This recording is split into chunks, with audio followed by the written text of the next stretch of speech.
Pozdrav dragi moji, danas ćemo pripremiti jednu jako lijepu i ukusnu baklavu. Ovdje imam 30 komada hurmi, stavit ću ih sa jednom čašom vode da mi se skuhaju. Ovo je jako lijepa, ukusna i nekako neobična baklava. A bliži nam se Bajram, pa evo da pripremimo nešto onako lijepo i neobično. Znači skuhat ćemo ih na nekih 5 minuta, samo malo da hurme omekšaju.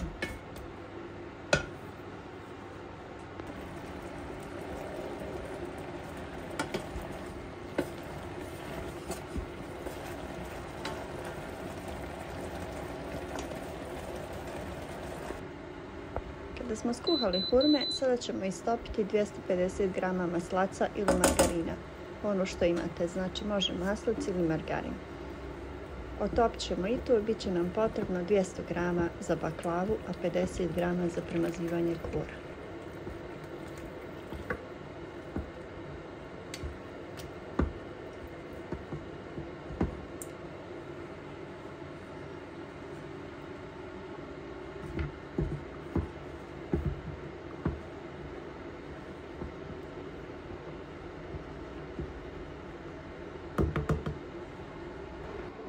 Hurme ćemo istresti da nam se malo prohlade, pa ćemo očistiti košpice i onoliko koliko možete skinite košice.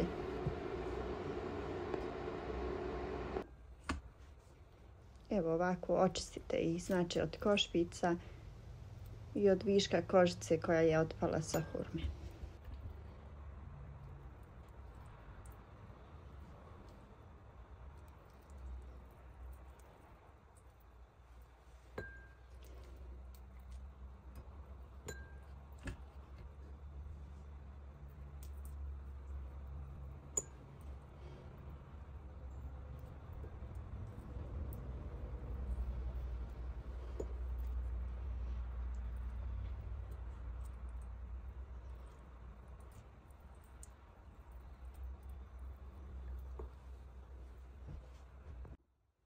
Očišćene hurme stavite u blender ili sjecko sa jednom čašom mlijeka ili 100 ml mlijeka.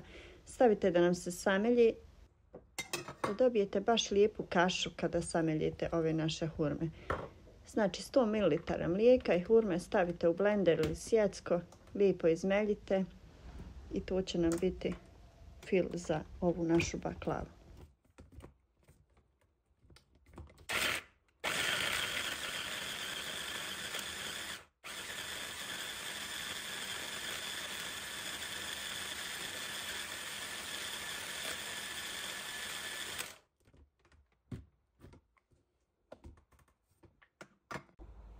Kašu koju ste dobili od hurmi sada pretresite u jednu veću zdjelu.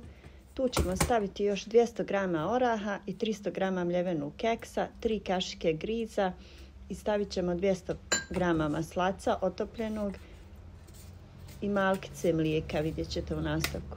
Da bude onako kompaktna smjesa kada budemo punili našu baklavu. I evo još jednom svi sastojci su tu. Znači 30 hurmi od kojih smo dobili kašu, 200 g mljevenih oraha, 300 g mljevenog keksa, 3 kašike griza i 200 g otopljenog maslaca. Mlijeka ćemo dodati malkice onako po potrebi, možda 50 ml. Vidjet ćete kad dospije. Samo malo ako nam bude potrebno da nam smjesa bude onako lijepa i da ne bude suha.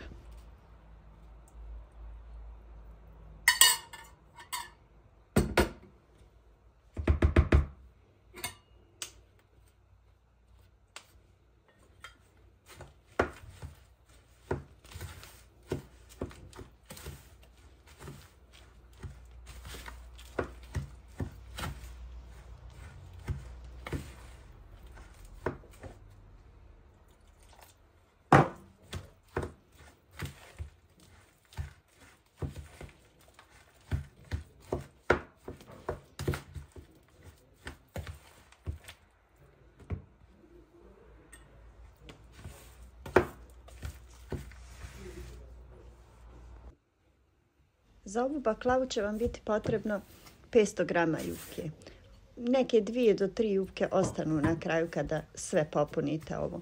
Evo ovako, pleh za baklavu namažite sa ovim maslacem. Tu je 50 grama maslaca koje nam je ostalo i dolila sam malo ulja da razrijedim i sa tim ću premazivati ove moje kore.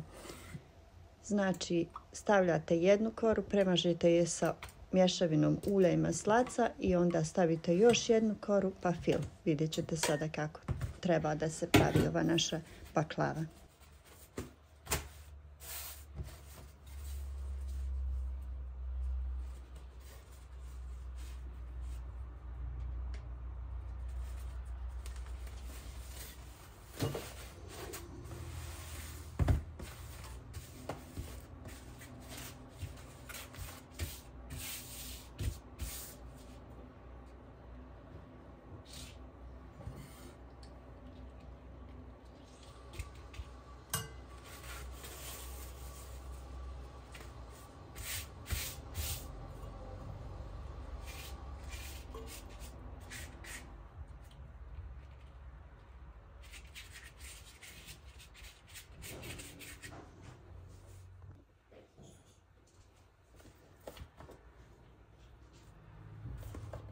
Fil stavite onako baš lijepo bogato jer ga ima dosta i nemojte štedjeti, moći će vam biti za cijelu baklavu. Evo vidite koliki je pleh kod mene, 30 puta 40 bit će pun.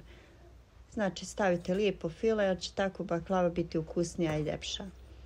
Na početak ovako lijepo ga oblikujte rukom jer je smjesa baš onako lijepa, kompaktna, lijepo se da oblikovati. I urolajte kao štrudlicu.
I od ovih jufki, kao što vidite, ostale su mi dvije. Ali to ću iskoristiti za današnji iftar da napravim presmac. Evo, sada kada smo napravili ove sve naše baklavice, ovdje sam istopila 5 kašika maslaca. Sad ću da premažem lijepo sa tim ovu cijelu baklavu.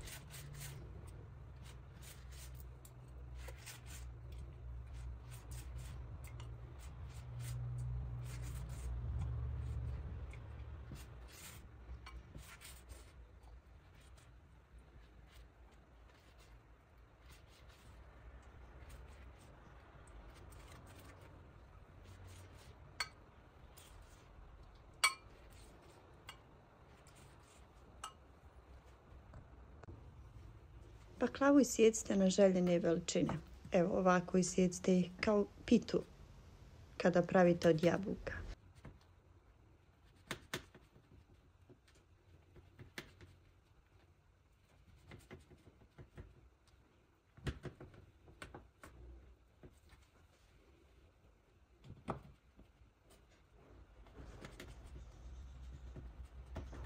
Stavite baklavu u prethodno zagrijanu rernu na 200 stepeni nekih 10 do 15 minuta i onda smanjite rernu na 180 i pecite je dok ne porumeni. Znači pečete je samo dok ne porumeni i ne dobije lijepu zlatnu boju. Kada ste stavili baklavu da se peče, stavite jagdu. Znači stavite 1 kg šećera i 1 litar vode da se kuha. Agda nek se kuha cijelo vrijeme onako smanjena na srednjoj temperaturi, nek se kuha cijelo vrijeme dok se peče baklava. Jer je jako bitno da baklavu zalijete vrelu sa vrelom agdom. Znači sad je stavite i nek vam se kuha sve dok ne bude gotova baklava.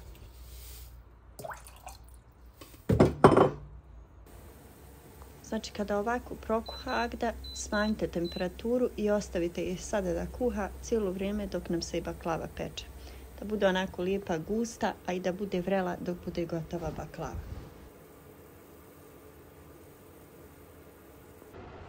Kada je baklava ovako lijepo porumenila, sad je zalijte vrelu sa vrelom agdom.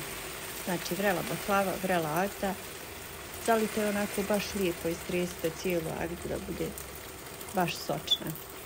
I evo, nadam se da vam se i ovaj moj recept dopao. Ako je tako, lajkujte, pretplatite se na moj kanal ukoliko to niste. Ostavite mi komentar da li ste nekada probali ovakvu baklavu i da li ste je pravili. Hvala vam što ste tu, što me pratite i što me svakodnevno podržavate. Šaljem puno selama i pozdrava onim ženama koje svakodnevno prate moj kanal i koje svakodnevno ostavljaju komentar ispod mog videa. Hvala vam što ste tu, što me pratite i što me podržavate.